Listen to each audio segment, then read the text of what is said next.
Di hadapanmu adalah Rima, seorang istri dan ibu parubaya yang hidupnya terasa sempurna. Di kota Bandung yang sejuk ini, rutinitas yang mapan, suami yang sibuk, dan putra sematawayang yang mulai beranjak dewasa. Namun, di balik tirai kehidupan yang biasa, ada sebuah kekosongan yang tak terucap, sebuah kerinduan akan sesuatu yang hilang, atau mungkin belum pernah ada. Kemudian, dia datang. Ardi, teman sebaya putraku, yang usianya jauh di bawahku. Awalnya, dia hanya sosok remaja yang sopan. Namun, perlahan tapi pasti, tatapan matanya yang intens dan kata-kata pujiannya yang tak terduga mulai menyelinap, mengusik pertahananku. Dia mengisi ruang-ruang sepi dalam diriku, menyalakan kembali gairah yang kukira sudah mati. Aku tahu ini salah. Sangat salah. Dia teman anakku. Dan aku punya suami. Tapi godaannya begitu kuat, begitu memabukkan, sehingga aku, Rima, akhirnya luluh. Terjatuh ke dalam pelukan terlarang yang memberi kenikmatan sekaligus siksaan. Sebuah hubungan rahasia yang berulang kali terjadi, di balik pintu rumah yang seharusnya menjadi benteng kesetiaan. Inilah kisahku selengkapnya. Pagi yang cerah di Semarang, seperti biasa. Aku Rima, ibu rumah tangga parubaya berusia 40-an, bergumam pada diri sendiri sambil menyeruput teh hangat di teras. Matahari mulai condong, menyiramkan kehangatan yang akrab. Kehidupan kami, keluargaku, terasa seperti rutinitas yang teratur dan nyaman. Suamiku, Bram, seorang insinyur yang selalu sibuk, sering berangkat pagi dan pulang larut. Dan Kevin, putra sematawayang kami, kini sudah SMA. Dunianya sudah didominasi teman-teman dan game online. Mereka adalah duniaku, segalanya. Tapi entah mengapa, kadang ada selintas rasa hampa. Seperti ada kepingan yang hilang, atau mungkin sesuatu yang belum pernah ada. Siang itu, ketika aku sedang menyiapkan makan siang, terdengar suara tawa renyah dari ruang tamu. Itu pasti Kevin. Tak lama, pintu kamar Kevin terbuka dan dia muncul bersama seorang pemuda. "Ma, kenalin, ini Ardi, teman baruku, sekelas denganku," kata Kevin sambil menunjuk temannya. Aku tersenyum ramah. "Halo, Ardi, Rima," sapaku seraya mengulurkan tangan. Ardi menyambut tanganku. Sentuhannya singkat, tapi entah kenapa, ada sedikit getaran aneh. Dia punya mata yang dalam, kulit bersih, dan senyum yang tulus. Aku menebak usianya mungkin setahun atau 2 tahun di atas Kevin, sekitar 17 atau 18 tahun. Dia tinggi, proporsional, dan entah mengapa, terasa lebih dewasa dari usianya. "Ardi, tante," koreksinya dengan sopan, membuatku sedikit tersipu. "Senang bisa kenalan, Tante Rima." Sejak hari itu, Ardi jadi sering mampir. Dia bukan tipe teman Kevin yang berisik atau urakan. Justru sebaliknya, dia selalu sopan. Bahkan kadang ikut membantuku mengangkat belanjaan atau membereskan meja makan.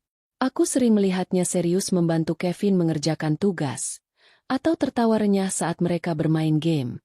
Kehadirannya perlahan mulai mengisi sedikit ruang di rumah kami, dan juga, tanpa kusadari, sedikit ruang di benakku. Aku mulai merasa ada sesuatu yang berbeda setiap kali dia datang. Tatapan matanya, senyumannya, mungkin hanya perasaanku saja. Dia kan teman anakku. Tidak mungkin. Minggu-minggu berlalu, dan kehadiran Ardi di rumah kami menjadi semakin sering. Awalnya, aku tak terlalu memikirkannya. Wajar saja, Kevin memang sedang giat-giatnya belajar kelompok untuk persiapan ujian akhir. Tapi lama-lama, ada yang terasa berbeda. Ardi mulai menunjukkan perhatian yang tak biasa padaku. Pernah suatu sore, aku sedang menyiram bunga di taman depan. Dari sudut mataku, aku melihat Ardi berdiri di ambang pintu, memperhatikanku. Saat aku menoleh, dia tidak buru-buru memalingkan muka seperti kebanyakan remaja lain yang mungkin merasa canggung ketahuan sedang memandangi ibu temannya. Dia justru memberiku senyum tipis. "Tante Rima kok betah banget panas-panasan gini? Cantik banget lo bunganya," katanya. Suaranya tenang tapi ada nada yang membuatku sedikit tergelitik. Aku hanya tertawa kecil. Ah, bisa saja kamu, Ardi. Tapi pujian itu, dan tatapan matanya yang dalam, membekas di pikiranku. Itu bukan satu-satunya kejadian. Saat Kevin sedang mandi atau sibuk di kamarnya, Ardi sering mencari kesempatan untuk berbicara berdua denganku. Obrolan kami mulai bergeser dari sekadar basa-basi soal pelajaran atau Kevin. Tante Rima kelihatannya suka dengerin musik ya? Tanyanya suatu hari, saat aku sedang memasak di dapur dan radio menyala pelan. Oh, iya. Kadang-kadang. Kenapa, Ardi? Enggak, Tante. Cuma auranya beda aja. Kayak lebih santai dan kelihatan muda banget kalau lagi dengerin musik. Aku tersenyum kecut. Muda.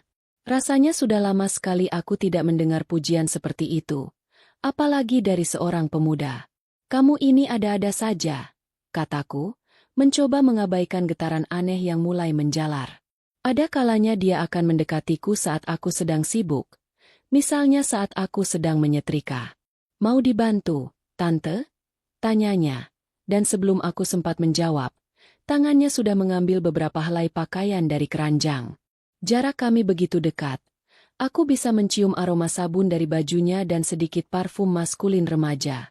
Saat itu, rasanya jantungku berdetak sedikit lebih cepat. Aku mulai merasakan konflik di dalam diriku. Di satu sisi, ada rasa bersalah yang menusuk. Aku ini istri Bram, ibu dari Kevin. Apa-apaan semua pikiran dan perasaan aneh ini? Tapi di sisi lain, ada sensasi yang mendebarkan, sebuah perhatian yang sudah lama tak kurasakan. Bram memang baik. Dia suami yang bertanggung jawab. Tapi romansa dan pujian manis sudah lama hilang dari pernikahan kami yang mapan. Ardi, dengan segala keremajaannya, membangkitkan sesuatu yang sudah lama tertidur dalam diriku. Aku berusaha keras mengabaikannya, mengatakan pada diriku sendiri bahwa ini hanya hayalanku, bahwa Ardi hanyalah anak muda yang sopan dan ramah. Tapi setiap tatapannya yang intens, setiap kata-kata yang mengandung pujian, terasa seperti tetesan air yang perlahan-lahan mengikis pertahananku. Garis batas antara teman anakku dan sesuatu yang lain mulai terasa samar. Dan aku, Rima, mulai merasa lelah untuk terus-menerus menolaknya, bahkan dalam hati. Rutinitas harian yang dulu terasa nyaman kini berubah menjadi jebakan yang menyesakkan. Bram, suamiku, semakin larut dengan proyek-proyek kantornya. Pulang larut, seringkali sudah tertidur saat aku masih terjaga, atau langsung terlelap setelah makan malam. Percakapan kami semakin dangkal, hanya sebatas laporan harian tentang pekerjaan atau pertanyaan rutin tentang Kevin. Sementara itu, Kevin sendiri, seperti remaja pada umumnya, semakin sibuk dengan dunianya. Pulang sekolah langsung sibuk dengan tugas, lalu menghabiskan waktu dengan teman-temannya atau di depan layar game. Rumah ini, yang dulu terasa hangat dan ramai, kini seringkali terasa sunyi, bahkan saat ada orang di dalamnya. Di tengah kesunyian itu, Ardi menjadi satu-satunya cahaya. Dia seperti tahu kapan aku merasa kesepian. Seolah memiliki indera keenam, dia sering datang saat Bram sedang lembur atau Kevin pergi les. Tante Rima sendirian? Tanyanya lembut suatu sore, menemukan aku duduk di teras sambil menyesap teh. Ada nada perhatian tulus dalam suaranya yang membuatku merasa diperhatikan. Obrolan kami semakin intim. Dia tidak lagi hanya memujiku. Dia mulai bertanya tentang perasaanku, tentang hari-hariku, seolah dia benar-benar tertarik pada duniaku yang monoton. Aku mendapati diriku menceritakan hal-hal kecil yang tidak pernah kubagikan pada Bram, atau bahkan teman-temanku. Dia mendengarkan dengan penuh perhatian. Tatapan matanya tak pernah lepas dari wajahku. Ada semacam koneksi yang terjalin, sebuah ikatan yang seharusnya tidak ada. Suatu kali, saat aku sedang menata buku di rak, Ardi mendekat dari belakang. "Biar saya bantu, Tante," bisiknya. Tangannya terulur untuk mengambil beberapa buku di atas kepalaku. Punggungku menyentuh dadanya. Hanya sedetik, tapi sentuhan itu mengirimkan sengatan listrik ke seluruh tubuhku. Aku menahan napas, mencoba bersikap biasa saja. "Terima kasih, Ardi," kataku, memaksakan senyum sambil memalingkan wajah. Jantungku berdebar kencang, seolah ingin melompat keluar. Godaan itu semakin nyata, semakin sulit diabaikan. Ardi tidak lagi sungkan menunjukkan ketertarikannya. Dia sering mencari-cari alasan untuk menyentuh tanganku, lenganku, seolah tidak sengaja. Setiap sentuhan, setiap tatapan yang penuh makna, adalah undangan yang semakin kuat. Aku tahu ini salah. Aku tahu ini gila. Dia teman anakku. Dan aku, seorang wanita paruh baya yang punya suami. Tapi ada bagian dari diriku yang haus akan perhatian, sentuhan, dan gairah yang sudah lama pudar. Puncaknya tiba satu sore, sekitar pukul 4 sore. Hujan turun rintik-rintik, menciptakan suasana yang remang dan tenang. Bram sedang dinas luar kota, dan Kevin baru saja berangkat bimbingan belajar. Hanya aku dan Ardi di rumah. Dia tadinya bilang ingin mengambil buku yang tertinggal. "Tante Rima kelihatan lelah," kata Ardi tiba-tiba, saat aku duduk di sofa ruang keluarga. Dia mendekat, duduk di karpet di depanku. Tatapan matanya menembus jauh ke dalam mataku. "Ada apa?" Aku menggeleng, tenggorokanku tercekat. Aku bisa merasakan suhu tubuhku naik. "Tidak ada apa-apa, Ardi." Dia perlahan meraih tanganku. Jemarinya membelai punggung tanganku lembut. "Tante Rima." "Aku." Suaranya berbisik, serak. "Aku suka Tante Rima." Jantungku berpacu gila-gilaan. Kata-kata itu diucapkan oleh bibir seorang pemuda yang hampir seusia putraku sendiri, menghantamku telak. Rasa takut, rasa bersalah, dan sekaligus gelombang hasrat yang tak tertahankan bercampur menjadi satu. Aku menarik tanganku, tetapi dia tidak melepaskannya. Tatapan matanya yang memohon dan intens membuatku seolah terhipnotis. Aku tahu ini adalah momen krusial. Garis batas itu, yang selama ini samar, kini diinjak, bahkan nyaris terlampaui. Dan aku, Rima, merasa sangat lelah untuk melawan. Tangan Ardi masih menggenggam tanganku. Kehangatannya terasa menjalar hingga ke seluruh tubuh. Aku menelan ludah. Bibirku terasa kering. Otakku berteriak, "Jangan! Ingat Bram! Ingat Kevin! Ini salah." Tapi hatiku, hati yang sudah lama beku dan haus perhatian, berbisik lain. Ada rasa penasaran yang luar biasa. Rasa ingin tahu tentang sesuatu yang belum pernah kurasakan. Hujan di luar semakin deras, seolah menutupi suara detak jantungku yang berpacu kencang. Ardi perlahan bangkit dari karpet, menarikku lembut hingga aku berdiri.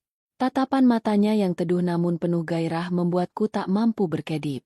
Dia mengangkat tangannya, menyentuh pipiku dengan ibu jarinya, mengusap lembut. Sekujur tubuhku merinding. "Tante Rima cantik sekali," bisiknya lagi. Suaranya kini semakin parau. Aku benar-benar ingin Tante Rima. Dalam momen itu, semua pertahananku runtuh. Tahun-tahun yang monoton, kesepian yang tersembunyi, pujian yang tak lagi kudapatkan dari Bram, semuanya seolah terbayar lunas dalam tatapan Ardi. Aku memejamkan mata, membiarkan diriku jatuh. Ketika bibirnya menyentuh bibirku, ada ledakan rasa yang aneh. Rasa bersalah yang menusuk, campur aduk dengan sensasi mendebarkan yang asing. Sebuah ciuman pertama yang seharusnya tak pernah terjadi, dengan seseorang yang tak seharusnya. Setelah itu, semuanya terasa buram dan cepat. Rasa kaget, terkejut, namun juga dipenuhi rasa penasaran yang menguasai. Hubungan terlarang itu dimulai di sore hujan itu, di rumah kami sendiri, yang seharusnya menjadi benteng kesetiaan dan kehangatan. Pertemuan pertama itu terasa canggung, penuh keraguan dari pihakku. Aku tahu aku salah, tapi sentuhan Ardi entah mengapa terasa benar di saat itu. Dia memperlakukanku dengan kelembutan yang sudah lama tak kurasakan. Dia memujiku, menatapku seolah aku adalah satu-satunya wanita di dunia. Dan aku, seorang wanita paruh-baya yang merasa dirinya mulai tak menarik, merasakan jiwaku hidup kembali. Hubungan kami berlanjut. Berulang kali, kami menjadi sangat lihai mencari celah. Ketika Bram ada jadwal lembur mendadak. Ketika Kevin menginap di rumah temannya atau ada kegiatan ekstrakurikuler sampai malam. Setiap kali ada kesempatan, Ardi akan muncul, dan kami akan kembali terjebak dalam pusaran godaan dan hasrat yang terlarang itu. Setiap selesai, gelombang rasa bersalah akan menerpaku begitu kuat. Aku akan menatap pantulan diriku di cermin, merasa kotor dan jijik pada diriku sendiri. Bagaimana bisa aku, Rima, melakukan ini pada Bram, pada Kevin? Rasa takut ketahuan adalah bayangan yang tak pernah hilang. Setiap suara mobil yang masuk pekarangan, setiap kunci yang berputar di pintu, akan membuat jantungku berdebar kencang. Takut Bram atau Kevin tiba-tiba muncul dan mengetahui segalanya. Namun, di antara rasa bersalah itu, ada semacam candu. Canda tawa Ardi, tatapan matanya yang memuja, dan sentuhannya yang membangkitkan gairah. Dia membuatku merasa muda lagi, diinginkan lagi. Sebuah ironi yang menyakitkan, bahwa kebahagiaan sesaat ini datang dari sebuah pengkhianatan. Aku mulai bertanya-tanya, apakah aku benar-benar menginginkan ini? Apakah aku akan terus hidup dalam kebohongan ini? Beban emosional itu semakin berat setiap harinya, menggerogoti ketenangan batinku sedikit demi sedikit. Ketakutan itu kini menjadi teman setiaku, lebih lekat daripada bayanganku sendiri. Setiap hari adalah pertarungan batin. Rasa bersalah menghantuiku, merenggut nyenyak tidurku. Setiap kali ponsel Bram berdering, atau Kevin pulang lebih awal dari biasanya, jantungku langsung berpacu, takut jika saatnya tiba. Saat di mana kebohongan ini akan terbongkar, dan duniaku akan runtuh. Aku mulai tidak bisa fokus. Pekerjaan rumah tangga yang dulunya kulakukan dengan senang hati kini terasa seperti beban. Senyumku di depan Bram dan Kevin terasa hambar. Sebuah topeng yang kupakai agar mereka tidak curiga. Bram sendiri mulai menyadari perubahanku. "Kamu kenapa, Ma? Kelihatan capek terus," tanyanya suatu malam, saat kami duduk di sofa. Dia menatapku dengan tatapan khawatir, dan itu justru membuatku semakin merasa bersalah. Aku hanya bisa tersenyum tipis dan beralasan lelah. Aku tidak sanggup menatap matanya terlalu lama. Takut dia akan melihat bayangan dosa di sana. Hubungan dengan Ardi juga mulai terasa berbeda.